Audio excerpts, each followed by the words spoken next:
আমি আমার লেখা ছোট গল্প অচেনা গ্রহ পর্ব ৩ এবং শেষ পর্ব পড়ছি। আশা রাখছি ভালো লাগবে। ইরা, আমার জীবনে অনেক দুঃখ আছে, শুনবে? সেদিন ল্যাবে বসে কথাগুলো বলছিলেন মনসুর আলী।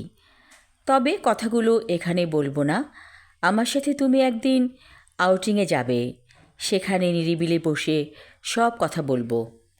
ইরার বয়স কম, মনে বেশ কৌতূহল কাজ করছে। বলল, স্যার, আজই চলুন না, দূরে কোথাও। কিন্তু বাসায় কি বলবে? বলবো বান্ধবীর বাড়ি থেকে যাব। মনসুর আলী বলল, এ কথা তো কমন ডায়লগ, সবাই বলে থাকে। তুমি বলবে অফিসের কাজে ট্যুরে যাচ্ছ। জামা কাপড় তো কিছু আনিনি, এগুলো দরকার নেই। যাবার পথে মার্কেট থেকে 2 সেট 3 পিস কিনে নিলেই হবে। মনসুর আলী বলল, খুব ভালো লাগছে তাই না? বাইরে কি সুন্দর রোদ, ঝলমলে আলো। ইরা বলল, আসলেই স্যার, বেশ ভালো লাগছে।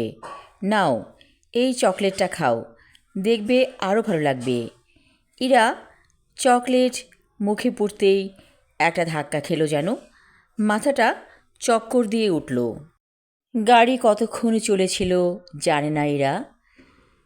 একটা গুদাম ঘর, বেশ অন্ধকার। ইরা চোখ খুলে বুঝতে চেষ্টা করলো ও কোথায় আছে। স্যার, আপনি কোথায়? একটু জোরে বলে ইরা। কেউ কোনো প্রতি উত্তর দিল না। কেমন যেন পচা পচা একটা গন্ধ। কিসের গন্ধ এটা? ব্যাগ থেকে মোবাইল বের করতে চাইল ইরা। না, মোবাইল ফোন নেই। ওকে কোথায় নিয়ে এসেছে মনসুর আলী? প্রায় 4 মাস ধরে জব করছি ইরা। লোকটির মধ্যে খারাপ কিছু দেখেনি। কোনো রকমে আস্তে আস্তে উঠে ইরা দেখল গুদামঘরে অনেকগুলো ড্রাম, সবগুলোর মুখ বন্ধ এবং তালা দেয়া। একটা ড্রামের ঢাকনা খোলা মনে হলো। যদিও অনেক অন্ধকার এখানে, তবুও ড্রামের মধ্যে উকি দিয়ে যা দেখল ইরা, তা দেখার জন্য প্রস্তুত ছিল না। দেখল ড্রামের মধ্যে একটা লাশ। ইরা লাশটার নাকে হাত রেখে দেখল নিঃশ্বাস পড়ছে। মনে একটু সাহস পেল ইরা। কোনো রকমের ড্রামটাকে চিৎ করে ফেলে দিল ইরা। মানুষটা বলল, আমি কি বেঁচে আছি? ইরা বলল, তুমি বের হয়ে এসো, আমি হেল্প করছি। কোনো রকমে টেনে টেনে বের করলো মানুষটাকে। একজন যুবক। আরে, এ তো জুবায়ের, ওদের অফিসেই কাজ করত। স্যার বলেছিল জুবায়েরকে বিদেশে পাঠিয়েছি অফিসের কাজে। জুবায়ের বলল, ইরা, আর বেশি দেরি করা যাবে না, আমাদের এখনই বের হতে হবে, নইলে দুজনের মৃত্যু অবধারিত। লোকটা খুনি, মানুষের অঙ্গ প্রত্যঙ্গ বিদেশে পাচার করে থাকে। এখানে যে পাহারা দেয় সে রাতের বেলা মদ খেয়ে চুর হয়ে থাকে। ওরা দেখল ছোট একটা দরজা হালকা খোলা। কোনো রকমে সেখান থেকে বের হয়ে গেল। না, যতটা সহজ ভেবেছিল বের হওয়া ততটা নয়। বিরাট একটা দেয়াল, এত উঁচু যে মনে হচ্ছে যেন তালগাছের সমান উঁচু হবে। জুবায়ের বলল, ইরা, আমাদেরকে গাছ বেয়ে উপরে উঠতে হবে, পারবে তো? ইরা বলল, আমি গাছ বাইতে পারি।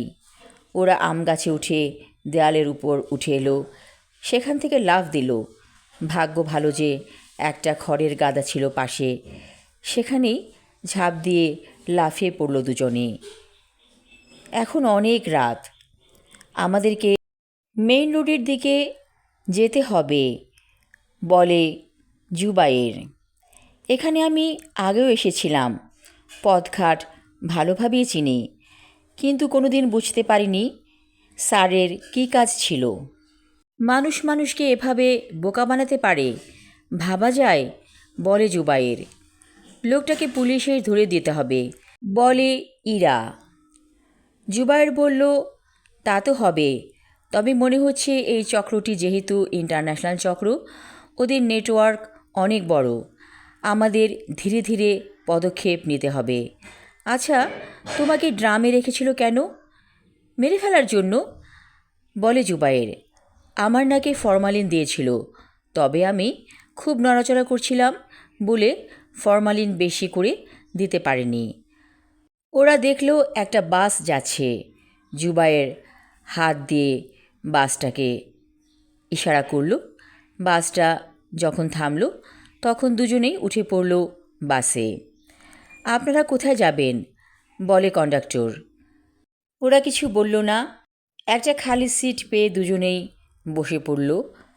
কতক্ষণ ঘুমিয়েছিল ওরা জানে না। কন্ডাক্টরের ডাকাডাকিতে যখন ঘুম ভাঙল তখন বলল, ভাড়া দেন, এটাই শেষ স্টপেজ। ওরা ভাড়া মিটিয়ে নেমে পড়ল।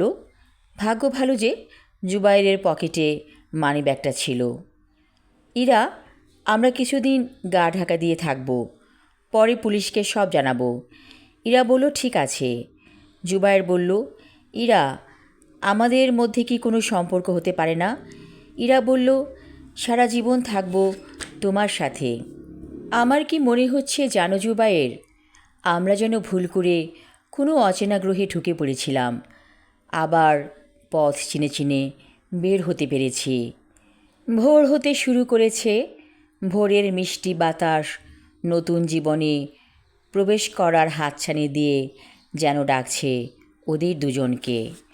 আমি আমার লেখা ছোট গল্প অচেনা গ্রহ পর্ব 3 এবং শেষ পর্ব পড়লাম। আশা রাখছি ভালো লাগবে। ধন্যবাদ।